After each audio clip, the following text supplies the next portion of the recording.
yaitu ada dua orang ahli neraka dipanggil Allah. Dipanggil Allah dalam keadaan di borgol, ditanya sama Allah, enak di neraka? Jawabannya pemuda itu ya, wah Gusti ya, di neraka kok enak? Ya jelas gak enak. Ya sudah, kamu kembali lagi ke neraka. Dugaan kita kan pasti anak ini gak mau. Ternyata enggak, dia lari sekenceng-kencengnya menuju neraka. Semangatnya Masya Allah. Makanya ini sekaligus ijazah, kalau disuruh masuk neraka yang apa? Semangat. Oh itu Tuhan akhirnya tanya, loh kamu tak suruh ke neraka kok semangat? Gusti saya ini sudah kapok, ketika di dunia kalau jenengan nyuruh sholat saya lelet, jenengan menyuruh kebaikan saya lelet. Sebagai bentuk kapok saya, jenengan menyuruh saya ke neraka saya semangat, supaya saya nurut.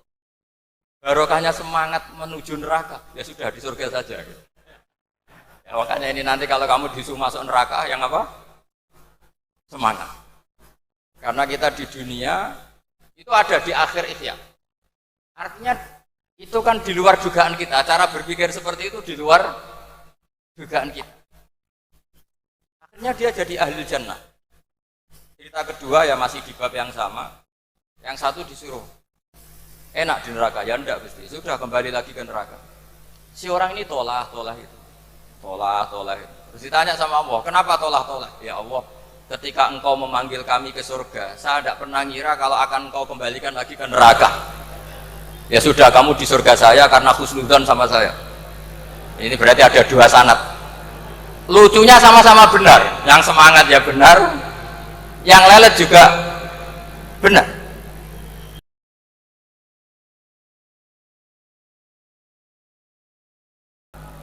Bismillahirrahmanirrahim. Tabarakalladzi nazzala al-furqana ala 'abdihi liyakuna lil 'alamin nadhira. Allahumma shalli wa sallim ala sayyidina Maulana Muhammadin wa ala alihi wa sahbihi ajmain. Nama ba'du. Yang sangat saya hormati semua pengurus wilayah Nahdlatul Ulama Jawa Tengah, wabil khusus Ki Haji Ubaidillah Sodaqoh, teman saya juga guru saya, putra guru saya Ki Haji Abdul Ghafur Maimun. Saya mau cerita sedikit tentang sanad. Jadi buyut saya kandung itu namanya itu Hafsah. Jadi buyut saya kandung itu namanya Hafsah. Itu lahir di Damaran. Damaran itu belakang imaman Masjid Kudus. Hanya sekitar 30 meter dari imaman Masjid Kudus. Itu punya bapak namanya Maksum, punya bapak namanya Soleh. Soleh itu bin Kiai Haji Asnawi Sepuh. Nah yang Mbah Soleh saya itu, saya generasi ke-7 dari Mbah Soleh itu. Jadi pas ke-7, kalau ke-8 itu sudah kata orang-orang kaya gitu. Kenapa kamu miskin? Generasi ke-8 katanya. Jadi Mbah Soleh Darat itu orang Jepara, orang Mayong tuh. Itu dulu ngajinya diantaranya di buyut saya di Mbah Soleh bin Raden Asnawi Sepuh.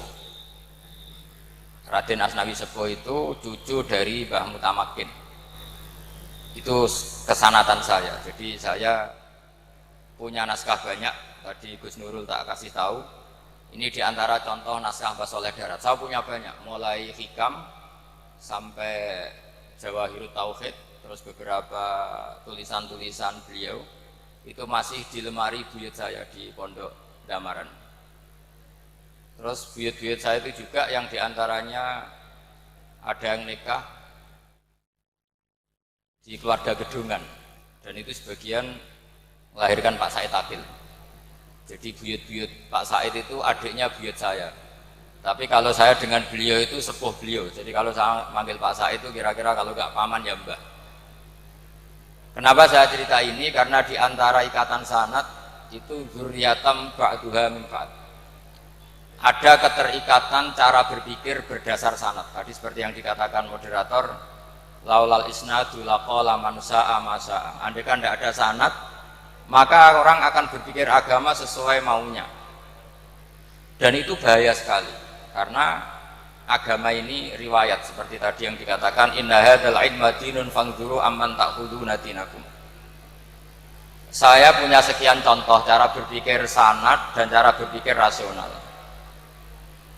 Di akhir Ihya itu ada cerita tentang rojak. Dan ini pasti di luar dugaan sampai.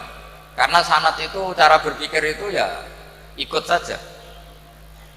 Yaitu ada dua orang ahli neraka dipanggil Allah. Dipanggil Allah dalam keadaan di borgol. Ditanya sama Allah, enak di neraka? Jawabannya pemuda itu ya, wah Gusti ya, di neraka kok enak? Ya jelas gak enak.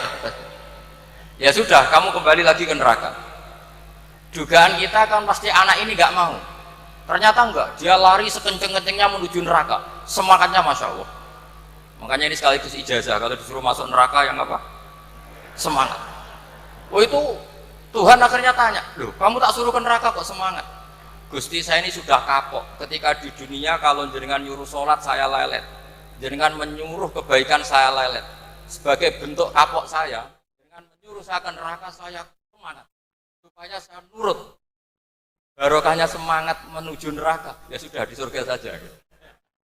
Ya, makanya ini nanti kalau kamu disuruh masuk neraka yang apa? Semangat. Karena kita di dunia itu ada di akhir ikhya.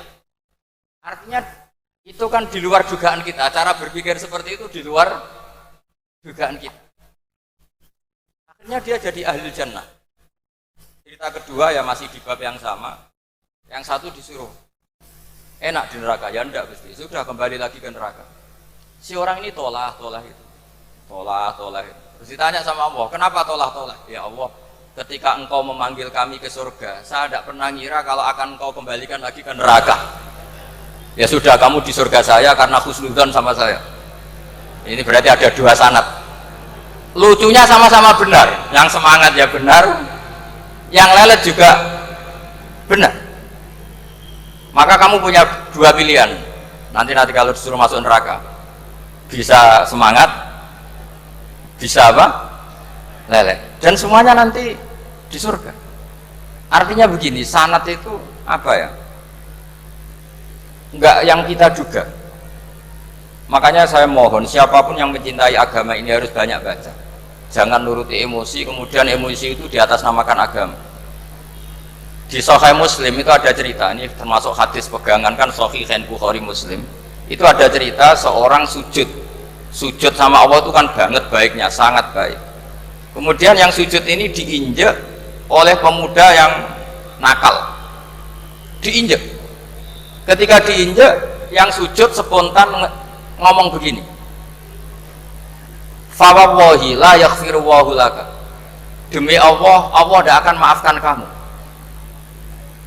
Di luar dugaan, tentu kalau nggak ada sanad, omongan ini normal karena nginjek orang apa? Sujud. Tapi di luar dugaan, Allah mewahyukan ke Nabi di zaman itu, disuruh bilang sama orang yang sujud itu, Allah ngendikan manggal ladzi yata'alla alayya alla aghfira li fulan faqad ghafartu lahu wa ahbattu amala.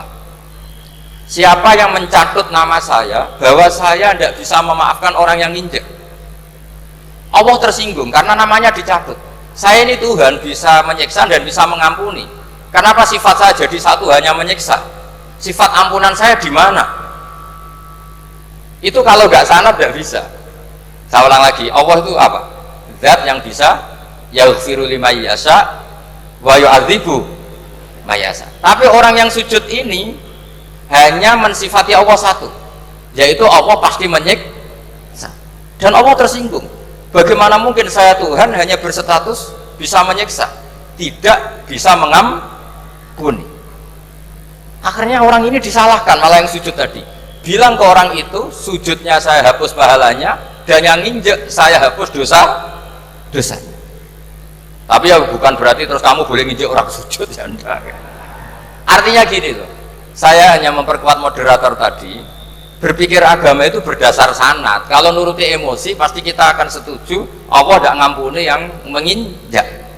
Tapi berdasar sanad, berapa orang yang dulu melukai Nabi, bahkan punya niat membunuh Nabi, akhirnya ditobati oleh Allah Subhanahu wa Ta'ala. Siapa yang nggak tahu cerita Suraqah, orang yang niatnya bunuh Nabi, ditobati Allah. Siapa yang nggak tahu cerita Khalid bin Walid, orang yang punya konsep untuk mengalahkan Nabi di perang Uhud, juga akhirnya masuk Islam dan diampuni Allah. Banyak lagi tokoh kafir yang dulu musuhi Nabi akhirnya ditobati oleh Allah. Sehingga ketika Nabi sangat sangat marah ya dengan mereka yang kafir, malah ada ayat turun laisa laka minal amri syai'un aw yatuba alaihim aw yu'adzibahum, bahwa wilayah mengampuni dan memaafkan itu wilayah Allah. Tentu kita secara syariat akan mengatakan yang injak itu salah, pasti itu. Kalau yang injak itu pasti salah, yang kafir pasti salah. Tapi jangan katakan kalau Allah tidak bisa menobati mereka. Lagi-lagi yang bisa mengertikan itu apa? Sanad. Kita ngaji di bab itu bahwa ada orang diinjak, ternyata Allah ketika yang sujud mengatakan wallahi la yaghfiru Allahu laka, demi Allah Allah tidak akan maafkan kamu. Loh, mensifati Allah dengan satu sifat la yaghfiru itu Allah tersinggung karena Allah bisa yaghfir. Makanya ini penting sekali saya utarakan supaya kita ini bicara itu sesuai sanad.